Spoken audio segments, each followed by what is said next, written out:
Hello, everyone. My name is Megan Manzano, and I'm a literary agent at DeForio Literary, specializing in kid lit, so middle grade and young adult. And I'm going to be giving a presentation on how to query. This presentation will basically outline what your query letter should look like, as well as some other questions that I tend to get a lot as an agent. So we're going to jump right into it and get started. So this is what we're going to be covering today. We're going to be covering what is the point of a query, how long should your query be, what should a query look like? Should you personalize your query? What should your bio look like? How do I query? And the topic of self-publishing or previously published books, and if those should be included in a query letter. Okay, so the first question is, what is a query? So the query is basically a shorthand way of giving information to an agent about your book, the market. It's basically kind of everything they need to place your book in the industry and in their head. So that's why we ask for things like comp titles. That's why we ask for word count. That's why we ask for genre, just so we can start to get all the basic metadata of your book and begin to place it in your head. So that is what you need a query letter for. Second question is, how long should the query letter be? It should absolutely be 1 page at max, single spaced. If you're getting a little long, you should examine how much time you're spending either talking about your book, talking about yourself. If you're adding a bit too much world building information as opposed to like the hook and the drive of your character. If maybe you're talking too much about why you're writing the book, things like that. So absolutely, bottom line, 1 page at max, single space. That is how long your query should be.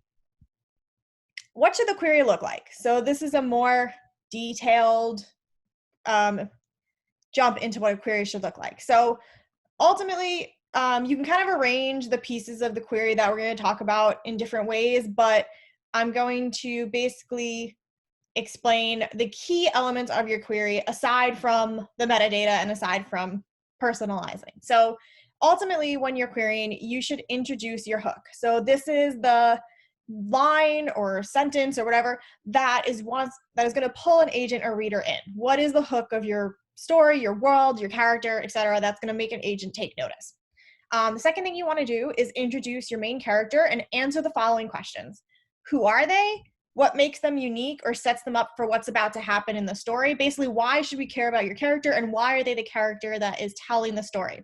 The biggest thing that we should know about in the introduction is, what does your main character want?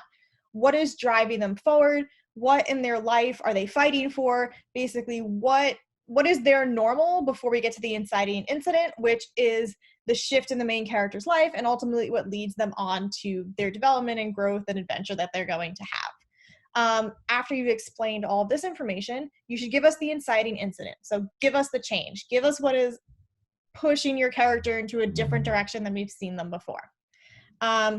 Lastly, after you've kind of, well, before we get to that, but basically, when you give us the inciting incident, that is then going to tell us about what is going to motivate your character to change. What are they then going to fight for that they didn't fight for already? Who's in danger? What do they have to lose? Things that are going to motivate us then to the stakes, which is what your query should end on, or at least the part about the book should end on. So stakes are the end all, lose all for your main character. And as I've highlighted here, if your main character doesn't do blank, then blank will happen. Or if your main character doesn't do blank, they'll have to choose between blank. So basically, what is the end all? When we get to that, when an agent gets to that part of your query, they want to be like, dang, I need to read more. I need to see how this plays out. So that's why stakes are super important. So after we've talked about, so after you have the outline of what should go in your query for your story, you have to tackle the technical stuff. So the technical stuff should be the following: your word count, your genre. So genre, say if you're writing like a young adult fantasy, you would put that you are writing a fantasy novel and that it's young adult, which would then cover your audience. So basically, who is the book being written for? Your comp titles, which are basically media that represents your book. You can use books, you can use movies, you can use television shows. I've even seen some comps be like different characters, like Arya Stark meets fill in the blank here. that's fine too. Basically, this is just a way to see, just for an agent to kind of place your book as well in the market, and also to see how you are read in the market or how much you keep up with the market. For example, there will be queries that I get sometimes that are dystopian, and I'll see it come to the Hunger Games, which came out, I believe, 2011 or no, not 2011. Was it? Basically, the Hunger Games came out in the early 2000s, which is no longer a relevant comp title anymore since we are now in 2020. You ideally want to keep your comp titles within the last 3 years. You can go older in some cases, but you have to make sure it's the right one for your story and that it absolutely matches your story. Um, the next thing you want to include is your bio. So I'm going to get into more about this in the next slide, but this is basically like 2 to 3 sentences about you, what's going on, etc. What's going on in your life, not just what's going on randomly. And lastly, you want to add any other information about your story that agents should know. So you should mention if it's multi-point of view. So if you have more than just one perspective, you should let them know about that. If you have a unique narrative structure, whether it's told in poetry or it's epistolary style, which is letters and things like that.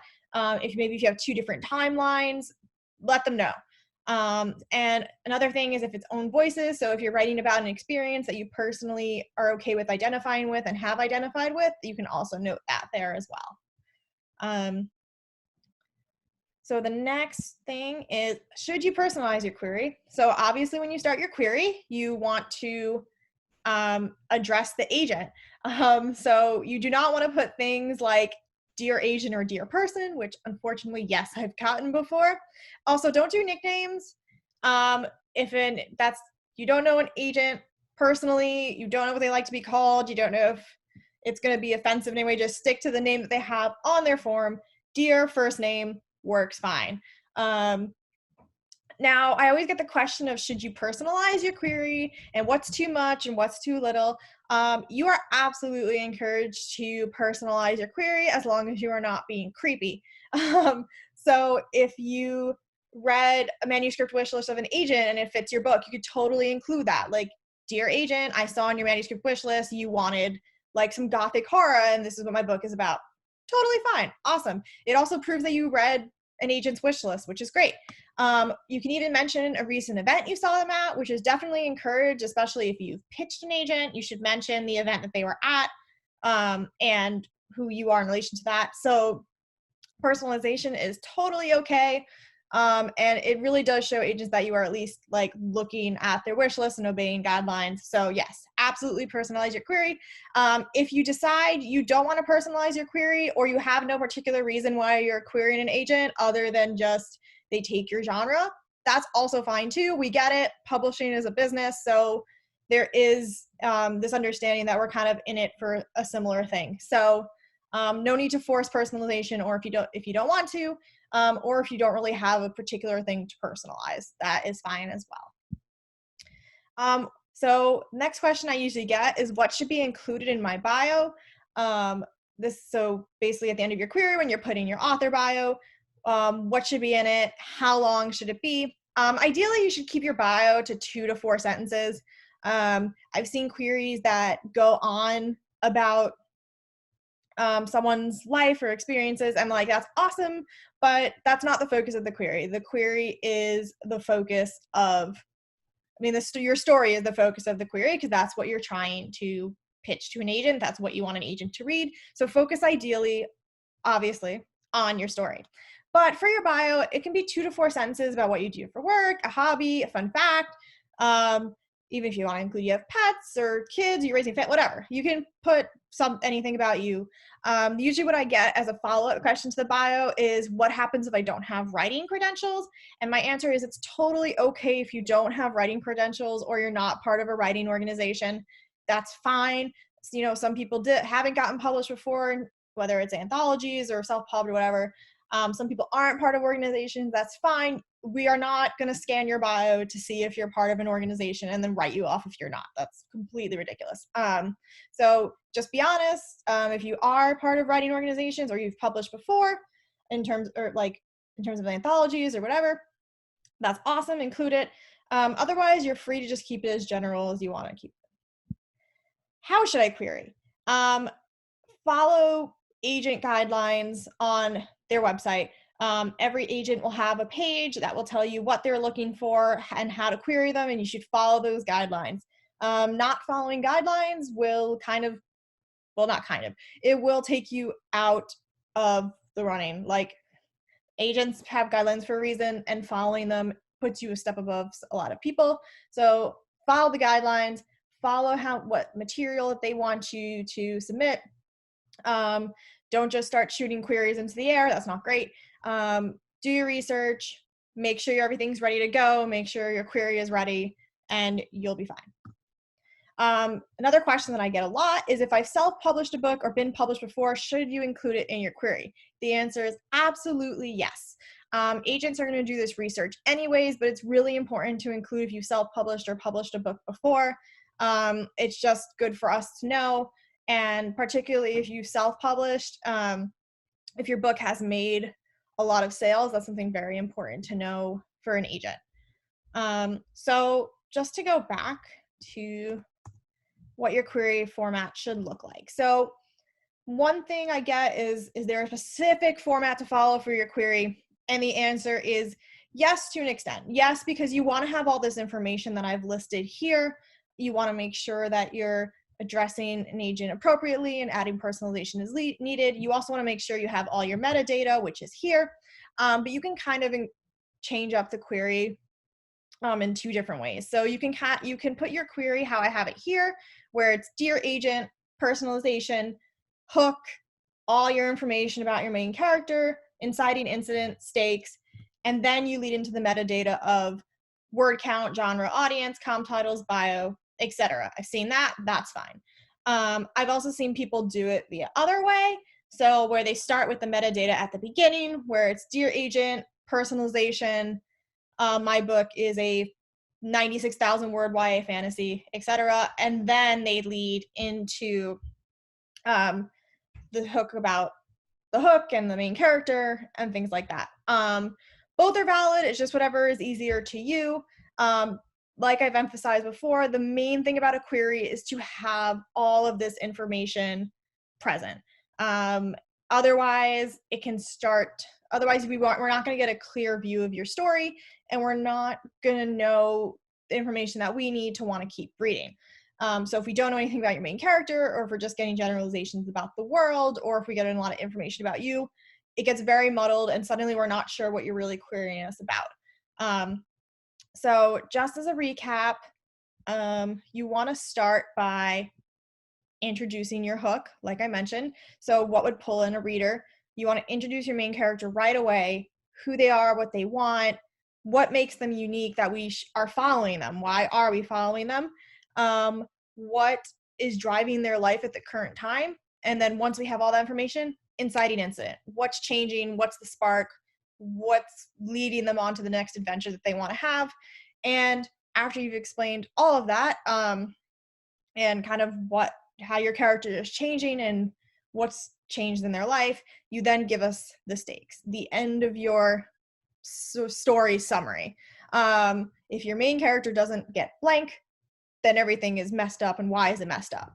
What I should mention about stakes particularly is if I've seen queries that stakes are very, very general. So basically, I've seen if X doesn't get what they want, they'll have to fight for love or be in the midst of war. And that's somewhat enticing, but it doesn't really give us a personal connection to the character and why any of that matters. So you really want to have your stakes to be specific to that character and as specific as possible. Like, what will they lose to themselves? What will happen? Why do they care if something happens to the earth, etc.? You want to make it as personal as possible. And that's how you would nail your stakes. Okay. And then just after that, you will put your technical features, which we've already talked about. And if you follow all these steps, you will have a kick-ass query. Yeah, that is my presentation on how to query. I hope this helps you, and I hope it kind of demystifies the scariness of querying. I promise it's not that bad, and I promise agents are not expecting the perfect query, the perfect synopsis. They're just expecting to have all that information there.